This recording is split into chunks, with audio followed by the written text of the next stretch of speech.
Welcome to Fragrance Alchemy, and today we're going to be talking about wild oud.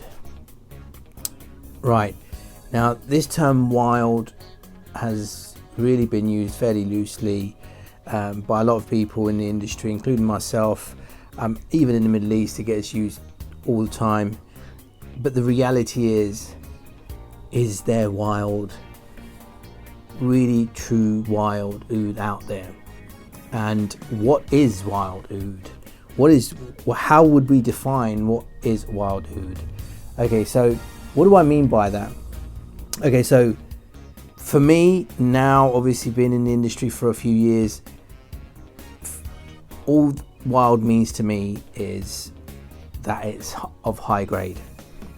I mean, before I would have this idea of you know, a tree that's in the jungle, undisturbed, naturally been infected by insects or whatever else, untouched by man.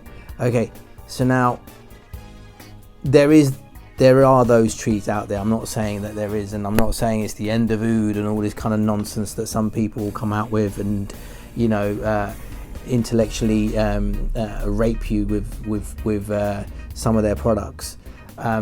But what I am saying is that no one, unless I myself have gone and cut down that tree myself and dismantled it piece by piece and took the oud out of it, then I can truly say it's wild.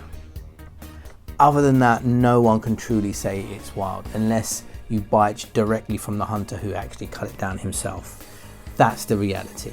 Now, okay, so also the reality of the Agarwood trade is that if a hunter does go out to the forest, for instance, and he spots a tree, I'm just giving you an example. I'm giving you a real example because my father-in-law has been a hunter himself and he's done it himself. Obviously, this is going back a good few decades, and this situation at the moment is far different in certain countries anyway.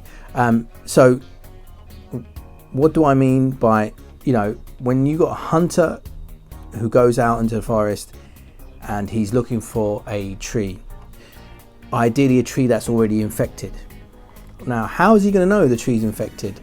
Of course, he's going to look for telltale signs like, I don't know, a hole in the tree, you know, done by insects or little worms and all this kind of stuff, and he'll see for himself. And then what's he going to do? If he finds that it might have oud in it, what's he going to do? He's going to get his machete and he's going to cut into it. He's gonna take a nice chunk out of it to look to see if it has been infected. Okay, so if it hasn't been infected, what do you think that cut is going to do? It's going to infect the tree, isn't it? So therefore, chances of finding wild ones are even more slimmer because the hunters are indirectly infecting it by chopping it at the tree itself to see if it's infected, and if it's not, they come back another time and it's infected. And by then, you know, the chances of it being the grade that you're after is far more slimmer. Because the reality is this: the term wild really means, you know, how long that tree has been infected for, and how long the oud infection inside the tree has been there for. How long has the resin been forming in that tree will determine the quality of that oud in there. Okay, so even as we speak, in certain countries, say like Indonesia for instance, which probably has the highest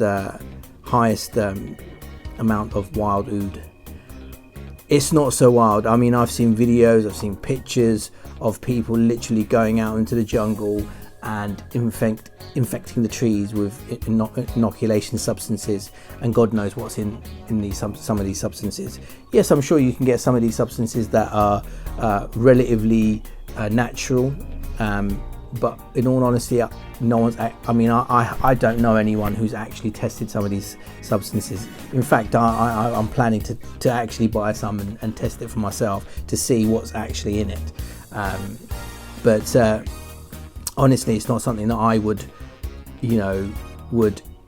inoculate my trees with. For me, I would stick with the old methods of either nailing it or drilling little holes in it and adding oil from an infected tree with a bit of honey to lure some of the insects into the tree. But when you're talking about Bangladesh and India, don't really need to do too much of that. With the nailing stuff, yeah, that accelerates the whole process, but honestly, the natural the better, in my opinion. But yeah, so for me, it was just this video was just about kind of defining what the term wild means. And like I said, I'm probably guilty of saying the same sort of thing, but really what it means for me, and I'm hoping that people pick up on this as well, is about grade.